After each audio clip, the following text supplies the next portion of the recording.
Well, let's first just give you an update on a developing situation in the channels. There is another significant wave of small boats coming across the English Channel today. Around 10 boats have been intercepted so far. We believe that it was about 500 yesterday as well. People, that is, not boats. Our host security editor, Mark White, joins us now. Mark, just run us through exactly what's going on, please. Well, it is, as you say, another significant wave of small boats coming across the channel this morning. In addition to the 10 that have been intercepted so far, there are reports of other boats out in the channel, and we have the Border Force vessels and the Royal National Lifeboat Institute, the lifeboats, responding to this as well.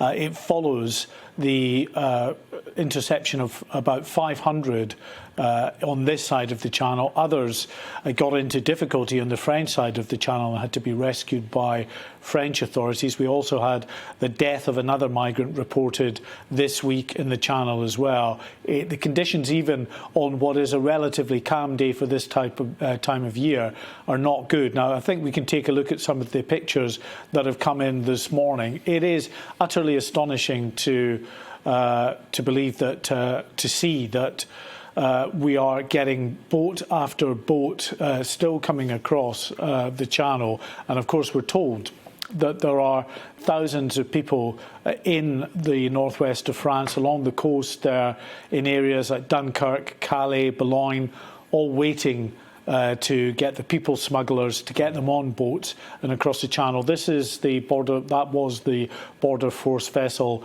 Hunter. You can see in amongst those going up the gangway there, some children. There were quite a few women and children today. This happens from time to time. You will get a cluster of women and children.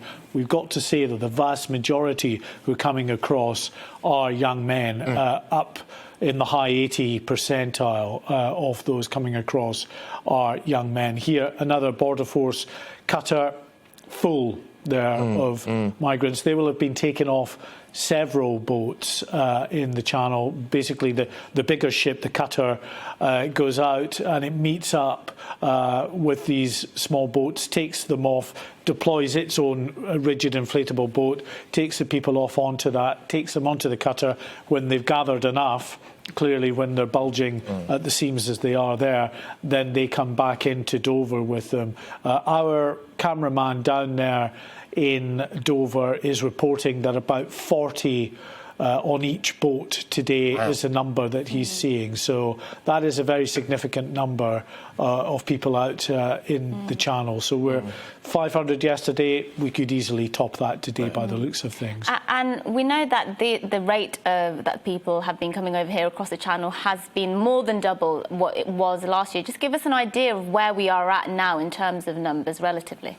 Yeah, well, just over 8,400 came across last year, which was a record year and of great concern. And we had the Home Secretary, Priti Patel, vowing to make this route unviable and to stop the people traffickers. Well, this year, it hasn't just doubled. We're now approaching triple the number of vessels that came across and people that came across. We're about 22,000, over 22,000 now. And with today's figure, as I say, it just keeps climbing. And the real concern is we are heading into the winter months. It is in the channel, even on calm days like this, it's treacherous. There are winds, there are strong tides, and it's one of the world's busiest shipping lanes. We've seen people losing their lives. Again, this week, another migrant drowned in the channel. So there is real concern that it may only be a matter of time before we have a very significant tragedy unfolding in the channel. Yeah, absolutely. And just while we've got you, the ongoing situation in Belarus, the border with Poland, we covered it a little bit earlier on.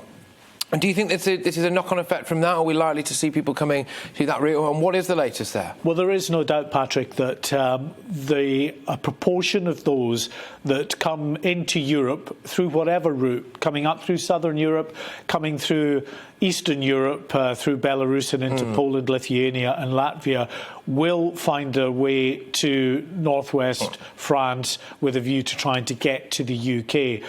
Now, many of them are going to Germany, and they've been chanting that they want to go to Germany. But we know from history that those that have gone to, say, Germany, or said they want to go to Germany, yes, will still come up with a view to either getting to France or to getting eventually to the UK. So what's happening, it's a long way away, of course, on the border of Poland and Belarus, and on the border of Lithuania and Belarus at the moment. But it has ramifications for us as well, let alone the human misery that is unfolding there as well, because these people are trapped effectively in no man's land. They're not being allowed back into, even though they were hoodwinked by the dictator Alexander Lukashenko into coming to Belarus as an easy route into the European Union. The Poles and the Lithuanians have said, no more, we've had enough, we're bolstering our borders, we're not letting you through. But the Belarusian authorities are not letting them back into Belarus either.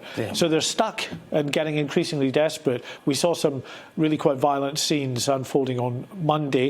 It was a bit quieter yesterday. We don't know what's going to happen today. No, we don't indeed. Well, Mark, thank you very much.